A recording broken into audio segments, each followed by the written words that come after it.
I'm John Gallery, Marketing Director of the World of James Herriot and Chairman of Herriot Country Tourism Group. And we're back today to hear more about the real James Herriot, Alf White. And I'm very fortunate to have with me today Peter Wright, known as the Yorkshire Vet from the TV series. Welcome, Peter. Thank you, John. Yeah.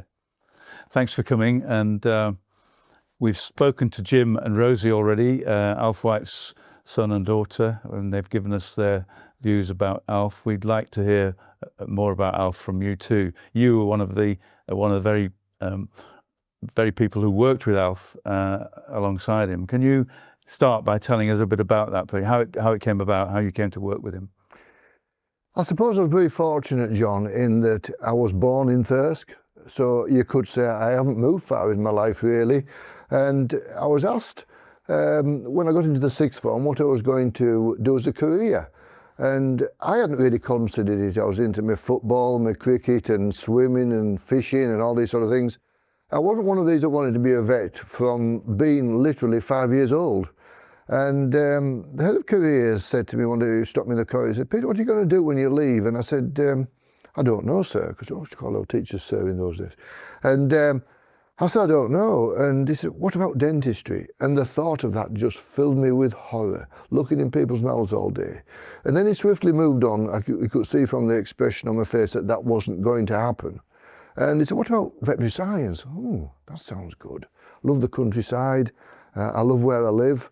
And also it gave me a chance to use my bit of grey matter, my brain, for what it's worth. And I thought, oh, that sounds great. And he picked up on that and he said, "I know Jimmy White, Alf White's son, very well. I taught him chemistry. I'll have a word with him and he can go and spend a day at the practice." I thought, that sounds great.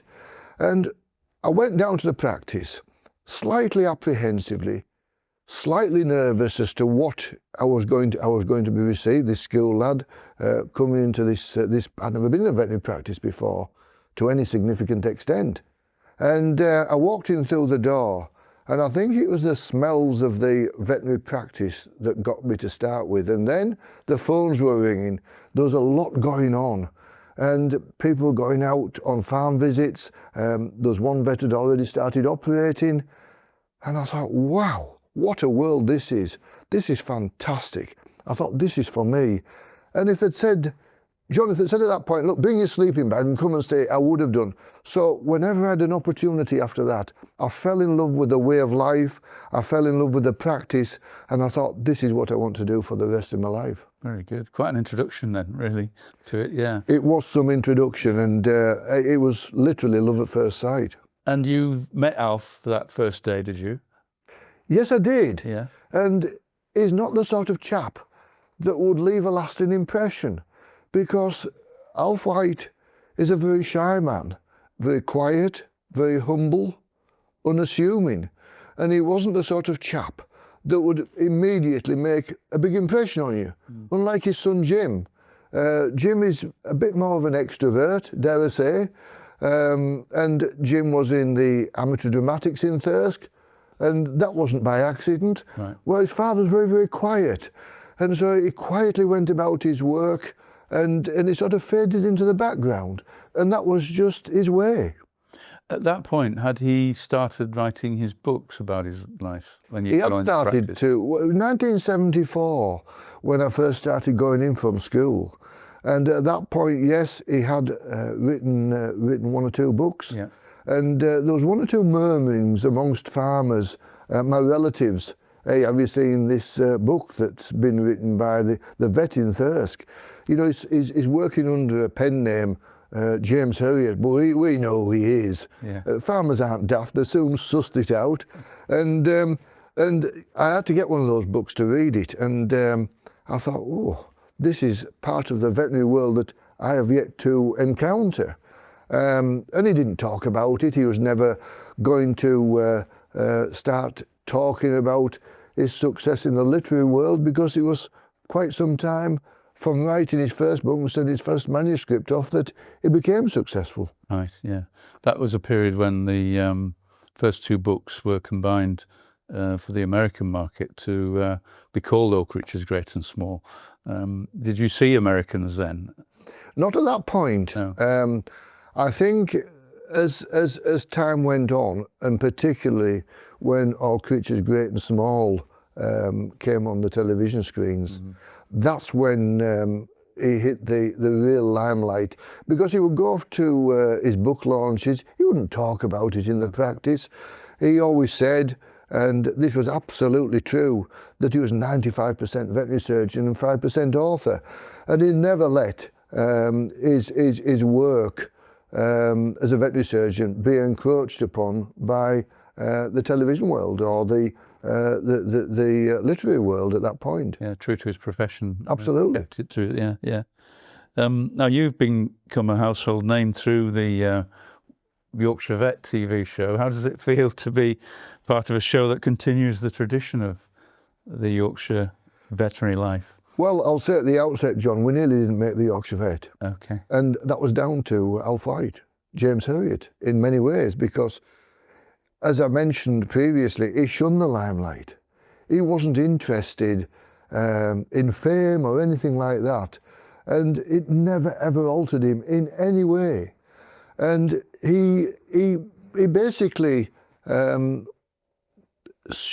shunned the limelight. And I think one of the things was that rubbed off on me at that point was that the press and media were looking at a slant on him. Is there something sordid in his background that we can get our teeth into? Is James Herriot really as decent a chap as he's shown to be? And the answer was yes, he was. There was nothing there. They never found anything. But it fostered a suspicion in his mind that the media were looking for an angle that wasn't there. Yeah. And so when we came to make the Yorkshire Vet, Alf White was such a massive influence on my life as a veterinary surgeon that I thought, well, you know, should we really get involved with the television? Do we want to be involved with the media? Would they put a slant on things to portray me and the practice in a light that wouldn't be acceptable? Would I have any control over it? And the lady that came to suss us out in 2014, really, she really focused my mind on thinking, no, this isn't for me. She was loud, she was rude, she was abrasive, and just everything that Alf White associated with the worst aspects of the media. And I thought, I'm not having anything to do with this. So I deleted the email that came through. And we had another one follow up a few weeks later to say, would you consider meeting? And this was from a television production company based in Leeds called Daisy Beck Studios. And I thought, well, I can speak to this woman. I don't want to be rude. But when I did meet her, as I say, I found her incredibly rude. And I thought, no, I'm not having anything to do with this.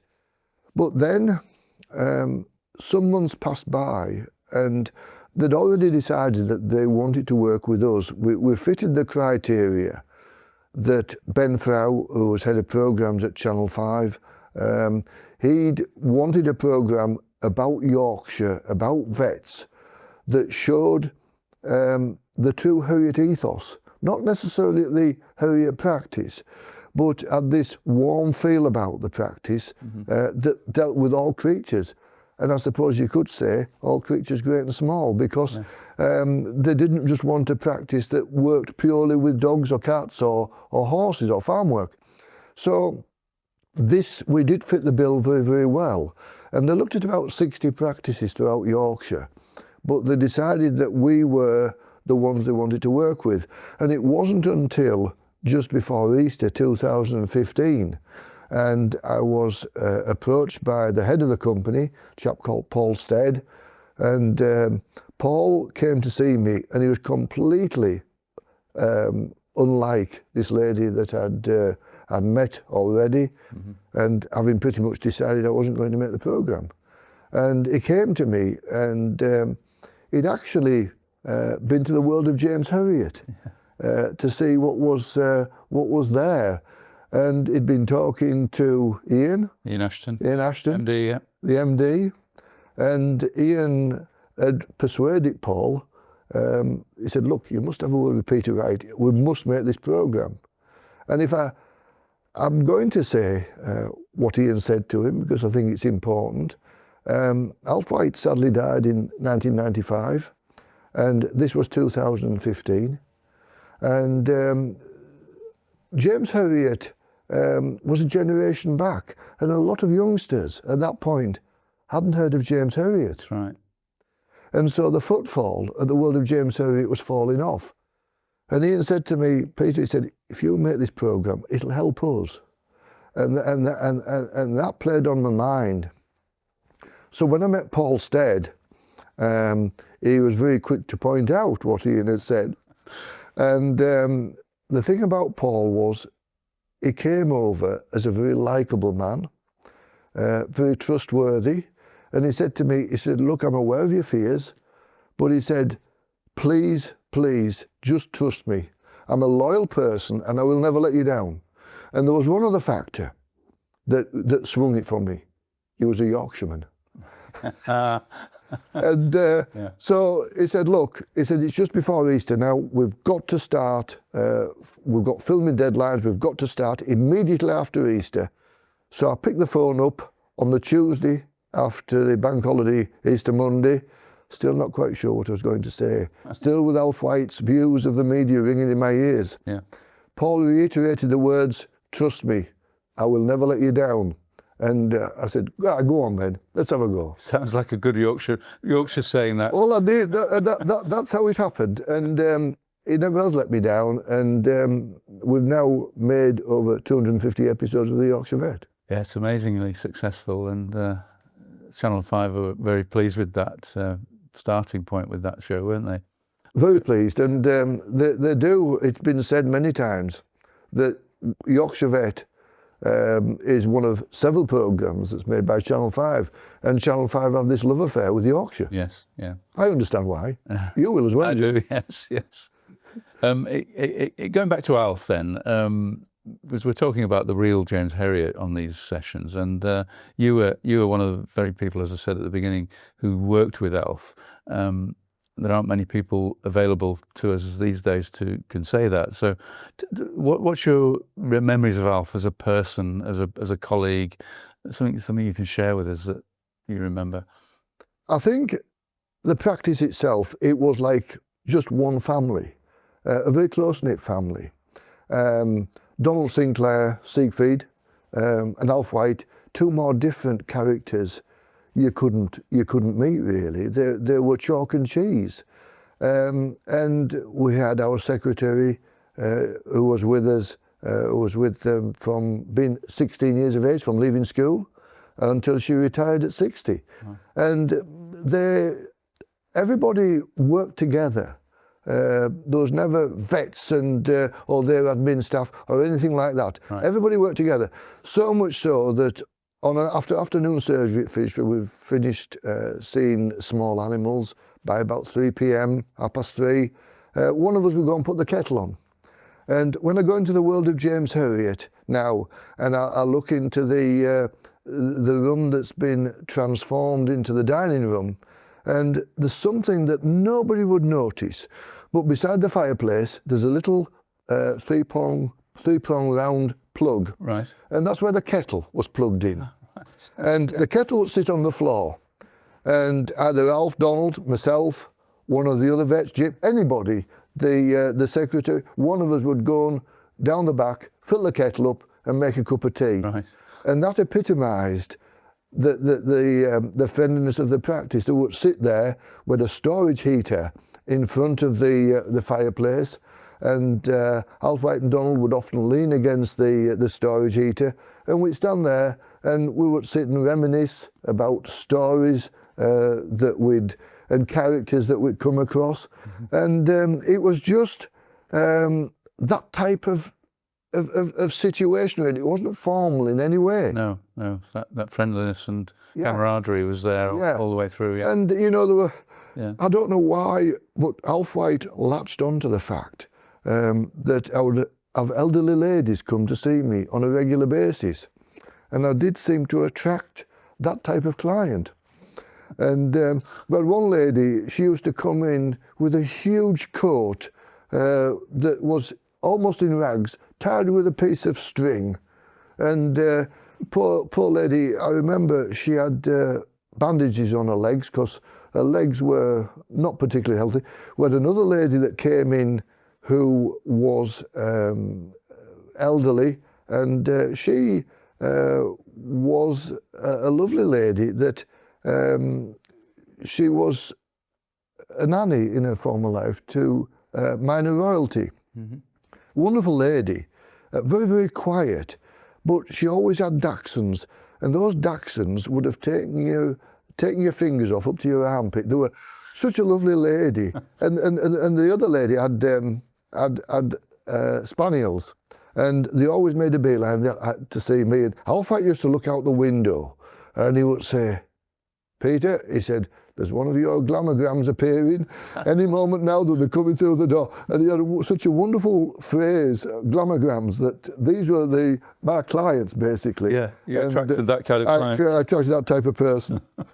Interesting, yeah. What about the stories that you encounter today? I mean, we see the TV show with you in it, and can you see those connecting with the times and stories that Alf shared with us all? Oh, very much so, John. Mm-hmm. There are still characters about, mm-hmm. Alf White brought these characters out through his books, and it conjured up wonderful, wonderful images in your mind from reading the books. The books just brought everything to life so vividly. Mm-hmm. And I think that was such an incredibly rare talent that he had in doing so. And we would chat about these characters when I was in the early parts of my career, mm-hmm. and he would see things in characters that other people wouldn't. But those characters are still there now. And the lady came in to see me fairly recently, and she had a dour expression on her face. She looked quite glum. And she brought this rather overweight collie in. And the collie was standing there forlornly wagging his tail. And she said, first words were, "I'm not happy." I thought, crikey, has someone upset this lady at the practice? This dog has really, really upset me. I thought, oh, crikey, are we going to have to put this dog to sleep? What's going on here? Has it bitten someone? She said, "He's wide open." I said, "He's wide open?" I didn't quite catch what she meant, really. Yeah. I said, "Oh, he's wide open, is he?" "Wide open." But she said, "It's his own fault." She said, I had a joint of beef in the fridge. And she said, he's opened the fridge door and got in, and he devoured the lot. And it's gone straight through him and he's wide up. I thought, he's got diarrhea. He's got diarrhea. Anyway, there was not a glimmer of a smile on her face. Yeah. She said, "My husband isn't happy. That joint was for his dinner on Sunday." And she says, "He's not happy about it." And she says, "Now, on top of it, he's got a vet bill to pay." I thought, oh, crikey. Oh, gosh. Anyway, got this dog on the table, still just standing there, wagging his tail forlornly. And anyway, I started to examine him. I thought, well, this is going to be pretty easy to settle down. So I treated him, got him off the table, and she still had very little to say, no smiles. I had to maintain a very formal, professional dignity. Mm-hmm. And she got to the door, and as she got to the door, she opened it, and she says, "And that wasn't all," she said. "I had a pound of sausages in the fridge, and they put that behind the sofa for later." Well, at that point, I just could not contain myself anymore. In fact, I was still laughing when my next client came in. But then she still maintained that glum expression. Everything had been done down on that particular event. And Alf White would have loved a story like that. He would, wouldn't he? That would have gone into one of his books. Oh, without any shadow of a doubt. Yes. Without any doubt. Yes. With a new name for the lady and the dog. Oh, yes. Yes, yeah. Oh, they'd have been well disguised. Yes, yeah. Maybe even changed sex, because I think he did that on occasion. Yeah, we've heard that from others. Rosie and Jim were explaining things like that, yeah. So the characters, you say, are still around, aren't they? They're still around, yeah. And the farmers. Farmers don't change. Mm. There aren't as many characters about as there were in the Herriot days. Everything's more professional on farms now as well. The farmers are much more educated. They've been to agricultural college, a lot of them. And so life isn't as simple nowadays as a veterinary surgeon as it was in his day. No. You know, I caught the tail end of it as when I joined the practice in 1982. There were still a few characters about then. But, you know, life was very simple in those days as well. You might go out to see one sow with mastitis that had piglets and had developed an infection in the udder, and you'd go out and see one pig, or you might call and castrate 2 calves on a farm and before you move on to the next job, and you might be invited in for a cup of tea. Right. And this doesn't happen so much now. I went out to a farm just a few months ago, and I was told there were several pregnancy diagnoses to do, and by the time that finished, I had my arm up 97 cows' bottoms, carried out pregnancy diagnosis, and my arm had just about dropped off. What would Alf White have made of that, where he would regularly go out, maybe do 2 pregnancy diagnoses, 6 pregnancy diagnoses, and that would be it. Yes. And I think it shows how intensive farming has become since then, where farmers have to try and strive and make a living. Yeah. So it is still a way of life, but it isn't as carefree as it was then. Yeah. Well, certainly the most popular attraction inside the world of James Herriot is the one where you can carve the cow. And so you've got really good practice at that yourself, haven't you? Something like that, you know, and it's people often talk to me, you know, about that type of work, and I usually reply to them, well, it's very pleasant on a cold morning, you know, it warms your arm up. Yeah.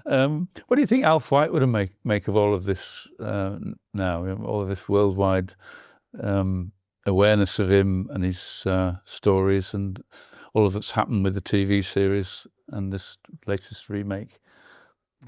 I think he would be bemused by it to some extent.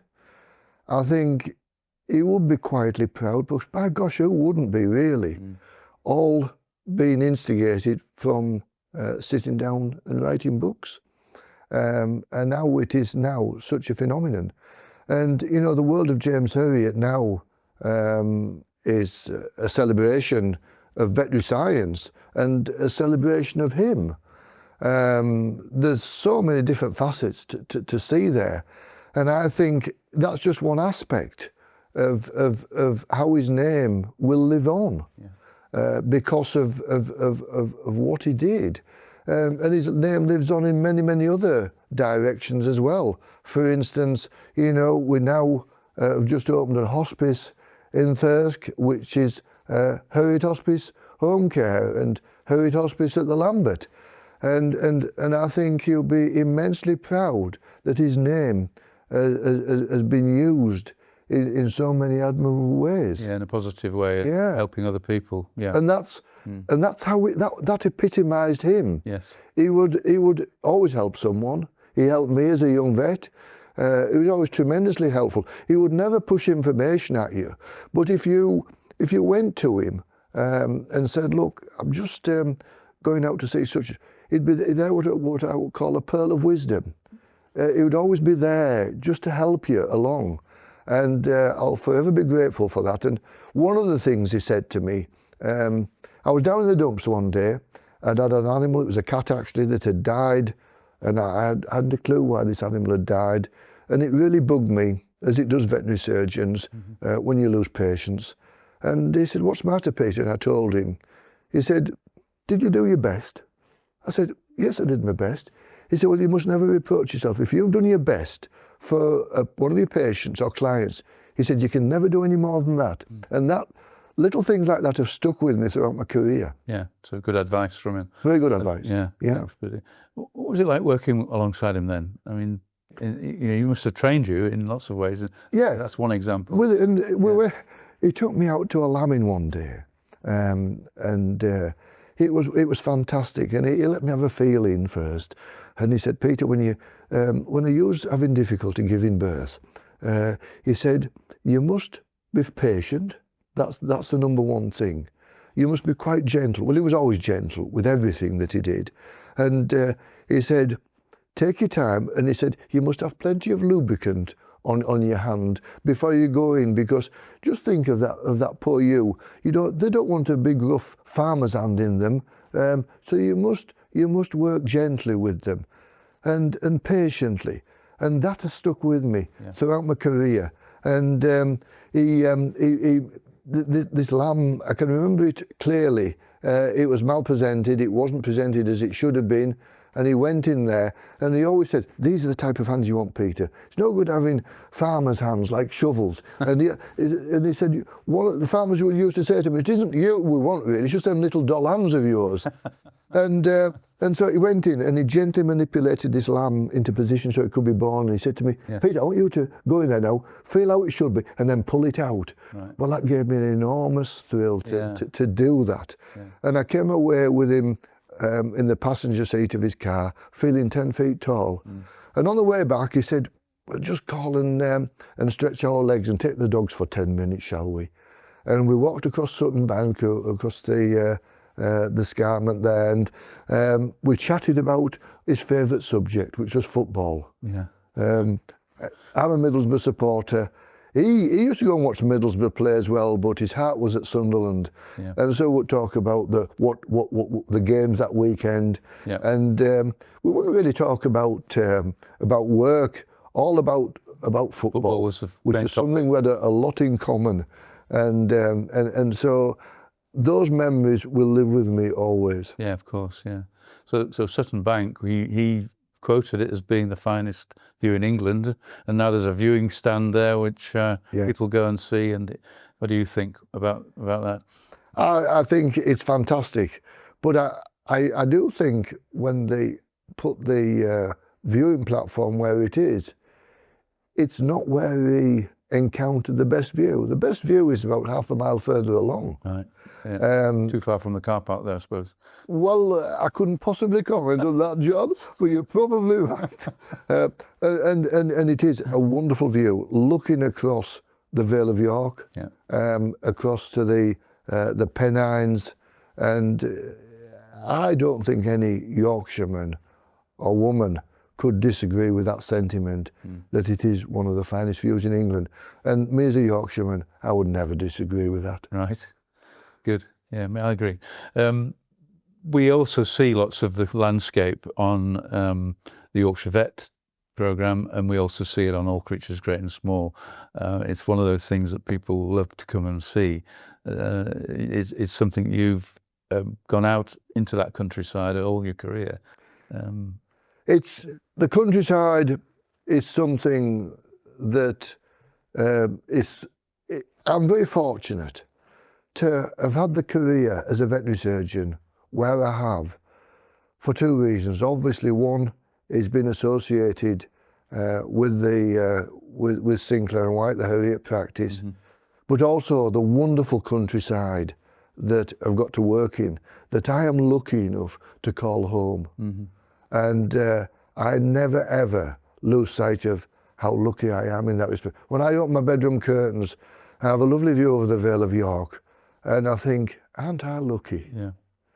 And in making our programme, and I think in the material that Alf White gained in writing his brilliant books, Yorkshire is so diverse.